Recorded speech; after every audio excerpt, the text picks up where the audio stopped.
Good morning, students. Now, your science class.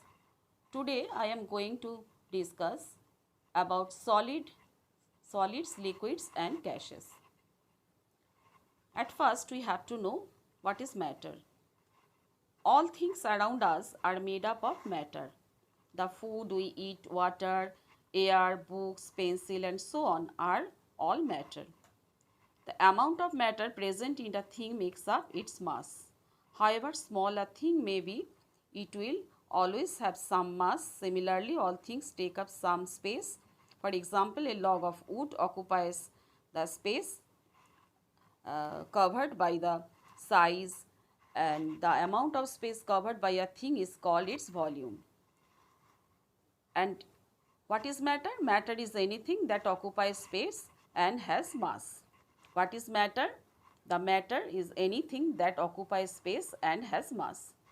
Matter is made up of very tiny particles called molecules. These molecules cannot be seen without the help of a very powerful microscope. Molecules usually have space between them. This space is called intermolecular space.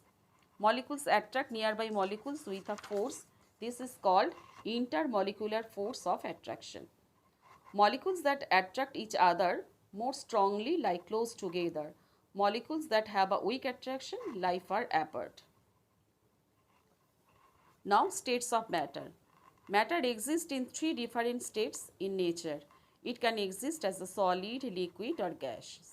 The arrangement of molecules in a substance determines whether it is a solid, liquid, or gas. Now, solids. The molecules in solids attract each other very strongly. As a result, they are tightly packed and remain almost fixed in their place. There is very little movement of the molecules, they only vibrate about their positions. The tight arrangement of molecules gives solid a definite shape and volume. For example, a book has a definite shape and volume. Solids are rigid and do not flow. We can hold solids in our hands. Crystals have a uniform geometrical shape. These molecules in each crystal are arranged in a pattern. Salt and ice are examples of crystals. Then liquid. The molecules in liquids do not attract each other as strongly as the molecules in solid. So they are loosely packed and the space between their molecules is more than that in solids. This allows some movement of the molecules. Therefore, the molecules of a liquid move around freely within the liquid. Liquid can flow because of the movement of their molecules. Liquid do not have a definite shape. We need a container to hold them. A liquid takes the shape of the container in which it is kept. And now, soluble. Solids such as sugar and salt are soluble in water. Solids such as sand and wood are insoluble in water. A soluble solid is called a solute. The liquid in which a solute dissolves is called solvent. We call the mixture a solution. Solute plus solvent is equal to solution. In which way we can separate the insoluble solids from water? We can separate insoluble solids from water by sedimentation and decantation or filtration. What is sedimentation? Insoluble impurities are allowed to settle down at the bottom of a container. This process is called sedimentation. These impurities that settle down at the bottom are called sediments. And decantation, the top layer of clean water is gently poured into another container without disturbing the sediment. This process is called decantation. Now, gases. The molecules in gases have larger spaces between them than that of solids or liquids. This is because there is hardly any attraction between the molecules in a gas. The molecules of gases move around freely in any directions. Gases fill the entire space in a closed container. They cannot be kept in an open container. That is why gases have no fixed shape or volume. Composition of gases in air. Air is all around us. It forms a blanket around the earth and it makes life possible on this planet. Air is actually a mixture of gases. It contains 78% nitrogen, 21% oxygen, and 1% other gases such as argon, carbon dioxide. Air also contains smoke and water vapor, dust particles, etc. And which way air affects weather? Land and sea breeze. Moving air is called wind. Wind blows from a cooler place to a warmer place. It affects the weather conditions of a place. Hot air is lighter than cool air, so it rises. At the same time, cool air from the surrounding areas move in and takes the place of the rising warm air. This movement of air causes the wind to blow. Strong winds can cause a storm. Storms with thunder and lightning are called thunderstorms.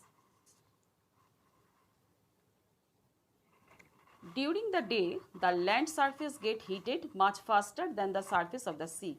As the land gets heated, the air above it gets hotter, so it rises. The cool air above the sea then rushes towards the land to take the place of the rising warm air. Thus, a cool breeze blows towards the land during the day. This breeze is known as sea breeze. At night, the land surface cools down faster than the surface of the sea. Therefore, at night, the air above the sea is warmer, so it rises. To take the place of the rising warm air, cool air from the land blows towards the sea. This breeze is known as land breeze. Monsoon winds. During the summer season, the land in north and central India gets very hot. The air over there becomes hot and rises up. To take its place, cooler air from the Bay of Bengal, the Indian Oceans, and the Arabian Sea blows towards the land. It carries a lot of moisture from the seas. As a result, these winds bring a lot of rainfall and almost all over India. These are called monsoon winds. And we need ventilators. Why? Air inside closed rooms becomes stale after a while. After some time, it will contain more carbon dioxide and water vapor and less oxygen. As a result, the air becomes unhealthy. Working or sleeping in such a place is unhealthy. It can lead to symptoms such as nausea, headache, fatigue, and so on. Ventilators are used to replace the unhealthy air inside the rooms with fresh air from outside. These are small windows near the roof of a room. The air inside the room is warmer than the air outside. The warm air rises up and moves out through the ventilators to fill the space. Fresh air from outside enters the room through the doors and windows. If windows and ventilators are at the opposite ends of the room, it creates a flow of fresh air. We keep the air in our rooms cool and fresh by using fans, air coolers, or ACs. A fan helps the air to flow in the room. It also helps the sweat on our body to evaporate to make us feel cool. An air cooler sends air through the wet pads, thus making it cooler. The cooler, humid air cools the room. However, it increases humidity in room, so it is effective in seasons of dry heat. A window in the room must also be kept open to allow the warm air to escape the room. An AC can be used in all the seasons. It sucks in the warm air inside the room, cools it, and sends it back into the room. It also removes humidity and other impurities from the air. And uses of exhaust fans and chimneys. Exhaust fans keep the air in our kitchen and bathrooms fresh. An exhaust fan replaces the stale air with fresh air. You must have seen a number of exhaust fans working in a cinema hall or big auditorium. No? A chimney also removes warm air from a kitchen. It is able to suck out smoke, grease, and other impurities from the air. So, this is about solid, liquid, and gas. Today up to this. And the next day, I will send all the questions answers from exercise through a PDF in your group. Okay. So, bye students. Bye.